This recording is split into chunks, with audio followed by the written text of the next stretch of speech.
민수기 30장 1절에서 2절 말씀을 통해서 여호와께 서원이라는 제목으로 하나님 말씀을 함께 나누겠습니다. 우리가 119를 언제 찾죠? 급한 일 생겼을 때. 네, 급한 일 생겼을 때 119를 찾습니다. 112는 언제 찾습니까? 범죄 현장이나 뭐 어떻게 강도를 만났거나 했을 때, 그렇게 아주 위급할 때, 생존의 위협을 느끼는 순간 우리는 그렇게 전화를 하죠. 우리가 하나님께 발등에 불이 떨어졌을 때 물론 기도하죠. 근데 아주 급할 때 우리가 하는 기도, 뭐 119 기도라고 해야 되나요? 꼭 이거는 하나님이 들어주셨으면 좋겠다 라고 할 때 우리가 하는 기도를, 뭐 이건 꼭 정답은 아니지만 서원해서 많이 기도들을 합니다. 서원 기도라는 것은 하나님과 딜을 하는 거죠. 하나님이 이거 이렇게 해결해 주시면 내가 그 다음에 이렇게 하겠습니다. 보통은 아주 우리가 서원 기도를 할 때 가능성이 희박한 문제, 불가능한 문제, 다시 말씀드려서 하나님만이 이 문제 해결해 주실 수 있어요 라는 문제를 우리가 간구할 때 보통 서원해서 기도들을 많이 합니다. 성경에 대표적으로 서원해서 기도한 사람이 한나라는 사람을 들 수가 있죠. 한나는 아들을 못 낳았습니다. 근데 한나가 이렇게 서원해서 기도했습니다. 아들을 주시면 그 아들을 하나님께 바치겠습니다. 여러분 생각을 해보세요. 애가 없이 그냥 평생 지내는 게 낫습니까? 하나님이 애를 주셨는데 그 아이를 하나님께 드리는 게 낫습니까? 두 가지 중에 한 가지 선택하라고 하면 어느 거 선택하시겠어요? 드리는 게 나아요. 예. 그래요, 맞아요. 평생 없는 것보다 하나님 주셨으면 그냥 드리면 그게 더 낫지 않습니까?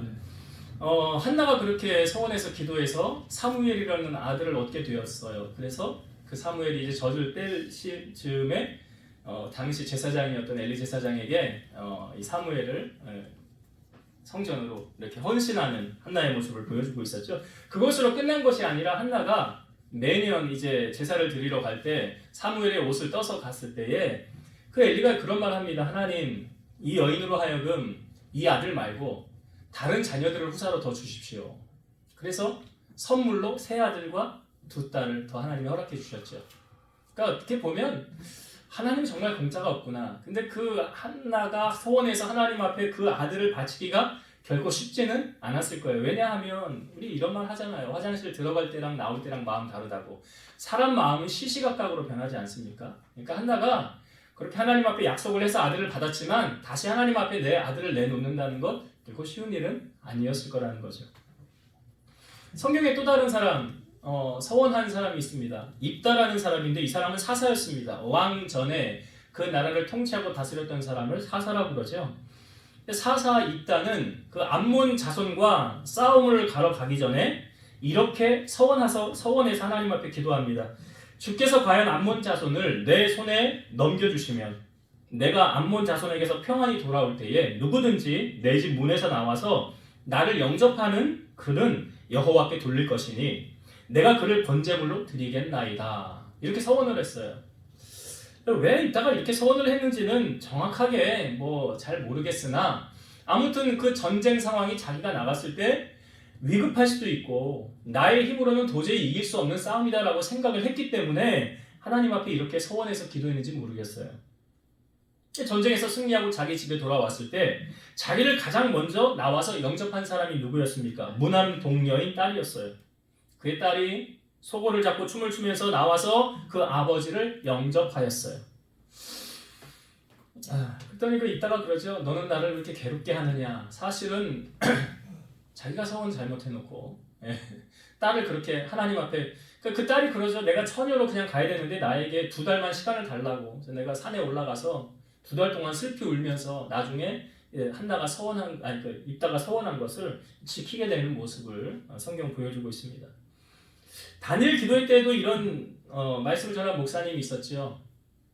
태어났는데 병원에 데리고 갔더니 이 아이 죽는다고 구석에 놨더니 목사님이 와서 기도해 주시고 이 아이를 하나님이 살려주시면 주의 종 되게 하겠냐, 목회자의 길을 가게 하겠냐. 아니 그때 살고 죽는 문제가 걸려있는데 죽을지도 모르는데 살려만 주시면 그 아이 주의 종으로 드리는 게 여기서 죽는 것보다 낫지 않겠습니까? 그래서 서원을 하게 되지 않았습니까? 근데 그가 목회의 길은 나중에 물론 가게 됐지만 아무튼 부모가 서원해서 그 자녀가 주의 길을 가게 된 경우, 뭐 저희 아버지도 그랬어요. 저희 할머니가 신앙을 일찍부터, 저희 할머니의 그 친정 어머니부터 신앙생활이 시작되어졌으니까 아주 신앙을 일찍부터 받아들여서 그 결혼할 때 그랬대잖아요. 이제 첫째로 아들을 주시면 하나님께 주의 종이 되게 하겠다고. 그래서 저희 할머니가 아들 둘, 딸 둘을 낳는데 그 첫째 아들이 누구냐면 저희 아버지잖아요. 저희 아버지가 직장생활하면서 의료보험으로 과장까지 승진하면서 옛날에 80년대 차 별로 못 끌고 다녔습니다. 그때 자가용 끌고 다녔어요. 저희 자가용 끌고 다니고 아파트 살고 그냥 남 부럽지 않게 그냥 살았어요. 너무 뭐 이렇게 없이 살지도 않았던 것 같아요. 의료보험 과장 정도면 그 공기업이잖아요. 대우가 좋았겠잖아요. 그때 좋았습니다. 그러니까 그렇게 잘 나가다가 하나님께 이제 말을 안 들으니까, 물론 그렇다고 신앙생활 안 한 거 아니에요. 평신도 중에 장로까지 일찍 장로가 됐어요. 35인가 6인가에 저희 아버지가 장로가 됐다고요. 일찍. 그러니까 일찍 장로가 돼서 온 가족들이 다 신앙생활 잘하고 그렇게 그냥 평신도로서 섬겨도 괜찮잖아요. 근데 하나님이 원하는 건 그게 아니더라고요. 몸을 쳐요. 말 안 들으니까. 몸을 쳐서 회사를 못 나갈 정도가 되었고 어머니가 계신 회사에 가서 사표를 냈어요. 본인이 못 가니까. 시름시름 앓다가. 그래서 두 손 들고 기도원 가서 기도하면서 하나님 정말 하나님 계시면 내가 주의 종 하겠다고, 목회자 길 걸어가겠다고. 그때 기도원 가서 기도하고 응답받고 이제 다시 목회자의 길로 들어선 거예요. 그러니까 늦게 목회를 시작했죠. 그건 뭡니까? 뭐 저희 아버지가 서원한 것도 아니었잖아요. 할머니의 서원이 결국은 그러하여금 주의 길을 가게 했더라. 근데 하나님은 우리가 서원한 것 잊지 않으십니다. 우리는 그냥 하고 잊어버릴 수 있어요. 하나님 절대 안 잊어버리세요. 꼭 기억하고 계세요. 전도서 5장 4절에서 6절 보면 네가 하나님께 서원하였거든 갚기를 더디게 하지 말라. 하나님은 우매한 자들을 기뻐하지 아니하시나니 서원한 것을 갚으라. 서원하고 갚지 아니하는 것보다 서원하지 아니하는 것이 더 나으니 네 입으로 네 육체가 범죄하게 하지 말라. 사자 앞에서 내가 서원한 것이 실수라고 말하지 말라. 어찌 하나님께서 네 목소리로 말미암아 진노하사 네 손으로 한 것을 멸하시게 하랴. 그러니까 서원하고 안 지키는 것보다 서원 안 하는 게 낫다라고 성경은 분명히 말하죠. 만약에 서원을 했으면 지켜라라고 말하고 있어요. 그러니까 하나님 앞에 함부로 입을 열지 말고 급한 마음으로 말을 내지 말라.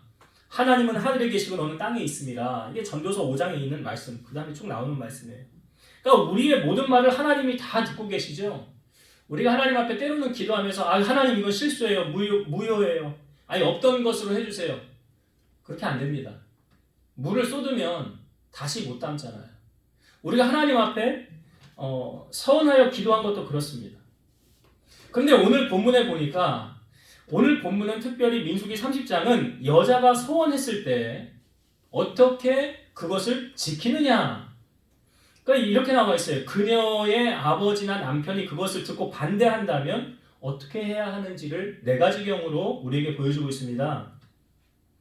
그래서 첫 번째는 처녀가 서원한 경우 3절에서 5절까지는 처녀가 서원한 경우고요. 그 다음에 여자가 결혼하기 전에 서원하고 결혼한 경우 이게 6절에서 8절이고 과부나 이혼녀가 서원한 경우는 9절이고요. 여자가 결혼한 후에 서원을 한 경우는 10절에서 12절입니다. 그러니까 이렇게 서원에 관해서 여자가 서원한 경우를 4가지로 나누어서 서원한 것을 보여주고 있어요. 처녀가 서원한 경우와 또 결혼을 하기 전에 서원하고 결혼한 후에 지켜야 되는 경우, 또 과부나 이혼녀가 서원한 경우, 여자가 결혼 후에 서원을 한 경우 4가지로 나뉘어서 보여주고 있는데, 이 부분의 말씀의 결론은 13절부터 한번 보겠습니다. 13절에서 15절의 말씀. 모든 서원과 마음을 자제하기로 한 모든 서약은 그의 남편이 그것을 지키게도 할 수도 있고 무효하게도 할 수 있으니 그의 남편이 여러 날이 지나도록 말이 없으면 아내의 서원과 스스로 결심한 일을 지키게 하는 것이니 이는 그가 그것들을 들을 때에 그의 아내에게 아무 말도 아니하였으므로 지키게 되밀어라. 그러니까 말을 했는데 여자가 나 하나님 앞에 서원해서 이렇게 기도했어. 남편에게 말을 했는데 남편이 아무 말도 안 해요. 그러면 그거는 그냥 암묵적으로 그건 해라 라고 하는 거예요. 해라. 그러면 15절. 그러나 그의 남편이 들은 지 얼마 후에 그것을 무효하게 하면 그가 아내의 죄를 담당할 것이니라. 그러니까 그 남편이 들은 다음에 얼마 시간이 지난 후에 그것을 무효하게 하면 그러니까 하나님 앞에 이거는 지켜야 되는데 시간이 지난 다음에 나중에서야 얘기를 하는 거예요. 그러면 그 아내의 죄를 누가 져요? 남편이 담당할 것이니라. 이 부분을 민수기 30장을 보면서 여자분들이 감동을 더 잘 받아서 혼자 서원해서 끝내도 될 것을 왜 남편이나 아버지에게 알려야 했을까? 그렇잖아요. 우리 상식으로 그냥 여자분이 혼자 내가 그냥 감동받아서 서원하고 나 그냥 이렇게 할래. 근데 왜 꼭 그 처녀는 아버지에게 말하고 결혼을 한 아내는 남편에게 그것을 얘기하도록 했을까라는 거죠. 왜 그랬을까? 그것은 서로 비밀이 없이 공개하도록 한 것은 공통의 문제이기 때문에 그렇습니다. 혼자만 감당할 문제가 아닌 둘이 같이 공동의 문제라는 거죠. 여러분 부부지간에 비밀이 있습니까? 없습니까? 예? 대답들을 안 하는 거 보니까 있나 봐, 그죠? 없어요라고 당당하게 이야기하는 분들이 없네요. 네. 근데 성경에 보니까 야곱의 아내였던 라헬조차도 야곱이 라헬 얼마나 사랑했습니까? 7년을 수일같이 일하면서 내가 당신 때문에 7년 무일푼으로 내가 수고했게 봉사할게 외삼촌 라반을 위해서. 그런데 그 라헬조차도 야곱 몰래 드라빔을 그쪽 집안에서 섬기는 수신이라고 하는 드라빔을 가지고 나오지 않습니까? 근데 라반이 야곱에게 찾아와서 너네 집이 우리 드라빔 가져갔어. 그랬더니 야곱이 뭐라고 그래요? 우리 집에서 그거 나오면 그거 가져가시고 그 사람 죽이라고. 근데 설마 라헬이 그거 가지고 있을 줄 야곱이 알았어요? 몰랐어요? 몰랐죠. 알았으면 그렇게 말 안 하잖아요. 몰랐다는 거예요. 그러니까 라헬조차도 비밀이 있었다는 거죠. 야곱에게. 근데 오늘 성경이 뭘 말합니까, 여러분? 하나님의 일에 있어서는 서로 공유해야 되는 거예요. 지금 이 서원에 관한 일은 기도 하나님께 관한 서원 기도 아닙니까? 그렇잖아요. 그러니까 하나님의 일에 있어서는 물론 그냥 혼자서 이 서원하지 않고 그냥 할 수도 있는 건데 굳이나 큰 어떤 문제에 대해서 서원을 한다고 한다면 그것은 가족이 꼭 같이 합의하에 해야 된다라고 말하고 있는 거예요. 이거를 이제 성경에 이게 서원 꼭 이렇게 서원을 한 건 아니지만 둘 공통의 책임이라는 것을 성경이 우리에게 한 예를 들어서 알려주고 있습니다. 사도행전 5장 1절에서 2절의 말씀 제가 읽어볼게요. 아나니아라 하는 사람이 그의 아내 삽비라와 더불어 소유를 팔아 그 값에서 얼마를 감춤해 그 아내도 알더라. 얼마만 가져다가 사도들의 발 앞에 두니. 자, 아나니아와 삽비라 이야기라는 거 아시죠? 두 부부예요. 땅을 팔았어요. 근데 이것을 다 온전히 사도들의 발 앞에 두린 것이 아니라 이 성경에 보니까 얼마를 감추었더라. 근데 이게 아나니아가 감출 때 삽비라를 모르게 했습니까? 알게 했습니까? 알게 했잖아. 여기 보니까 그 아내도 알더라. 알게 했다는 거예요. 모르게 한 거 아니에요. 그 아내도 알더라. 자, 아나니아가 그 소유를 베드로 앞에 가져왔습니다. 베드로가 이렇게 말하는 거예요. 아나니아야, 어찌하여 사탄이 내 마음에 가득하여 네가 성령을 속이고 땅값 얼마를 감추었더냐. 땅이 그대로 있을 때에는 내 땅이 아니며 판 후에도 내 마음대로 할 수 없더냐. 어찌하여 이 일을 내 마음에 두었느냐. 사람에게 거짓말한 것이 아니요 하나님께로다. 이 말을 듣고 아나니아의 혼이 떠나가잖아요. 시신을 메고 사람들이 아나니아를 메고 장사합니다. 장사 지내고 왔는데 3시간쯤 지나서 삽비라가 등장을 합니다. 그리고 그 남편이 죽은 사실을 알지 못하고 베드로 앞에 섰어요. 베드로가 이렇게 말합니다. 그 땅 판값이 이것뿐이냐 내게 말하라. 그랬더니 삽비라가 예, 이것뿐입니다. 삽비라 알아요, 몰라요? 아나니아가 숨긴 거 알잖아요. 아니, 몰랐으면 상황이 좀 다를 수 있어요. 근데 분명히 성경이 그 안에도 알더라. 예, 이것뿐입니다. 그랬더니 베드로가 이러죠. 너희가 어찌하여 함께 꾀하여 주의 영을 시험하려 하느냐. 내 남편을 장사하고 오는 사람들의 발이 문 앞에 이르렀으니 또 너를 메어 내가리라 하고 베드로 앞에서 그 혼이 떠나갑니다. 문제는 성경이 우리에게 알려주는 문제는 뭐냐면 아나니아 삽비라가 공범이라는 사실이에요. 한쪽만 알고 행한 게 아니에요. 둘이 공범이에요. 사실 한 사람만 알고 있었다면 그 한 사람은 살았을지도 몰라요. 근데 그 알고 있었으니까 둘 다 떠나간 거예요, 세상을. 여러분, 하나님 앞에서 우리에게 명하신 일, 특히 가정을 이루고 함께 살 때 주의 일에 명령한 것, 그것을 하든지 하지 않든지 책임은 공통 책임이에요. 가정은. 나는 몰라요. 저 사람이 다 알아서 해요. 그것이 하나님 앞에서 통할까? 정상이 참작될까? 오늘 본문의 이 서원을 통해서 하나님께서 말씀하시는 거예요. 둘 다 똑같다. 공동 책임이다. 나는 하나님 앞에 바로 살려고 했는데 저 사람이 말을 안 들어요. 그 말을 안 듣는 게 아니에요. 하나님이 두렵지 않은 거죠. 성경에 보면 만물보다 심히 거짓되고 부패한 것은 마음이라 누가 능히 이를 알리오마는 나 여호와는 심장을 살피고 폐부를 시험하사 각각 그의 행위와 그의 행실대로 보응한다. 그러니까 하나님을 불신하는 마음이죠. 여러분, 하나님이 눈 시퍼렇게 뜨고 있는데 다 보고 있다고 그러면 우리가 하나님 앞에 함부로 할 수가 있겠습니까? 못하죠. 하나님이 두려우면 못해요. 근데 아나니아 삽비라 보세요. 하나님 두렵지 않은 거잖아요. 하나님이 두렵지 않은 거예요. 여리고 성이 무너졌을 때도 마찬가지였습니다. 거기 있는 모든 것은 다 여호와의 곳간에 드려라. 첫 것이라는 의미도 있고 11조라는 의미도 있고 해석하는 학자에 따라서 그럼 가나안 땅에 들어가서 첫 번째 전쟁에서 얻은 수확물이기 때문에 여호와의 곳간에 드려라. 근데 그렇게 하지 않은 사람이 있었지요. 아간이 아무도 모르게 자기 장막 밑에다가 그 보물들을 옷하고 거기 있는 돈하고 이렇게 챙겨놨었죠. 그 결과로 말미암아 어떤 일이 벌어졌습니까? 이스라엘 백성이 그 다음 작은 성 아이성을 멸하려고 할 때 전쟁에서 졌잖아요. 그 여호수아가 우리가 전쟁에서 왜 졌습니까, 하나님? 그때 하나님 하신 말씀이 뭐예요? 너희가 나와 약속을 어겼느니라. 예? 우리가 무슨 약속을 어겼어요? 너희가 내가 시키는 대로 하지 않았어. 그래요? 누가요? 제비 뽑아봐라. 그 제비를 뽑지요.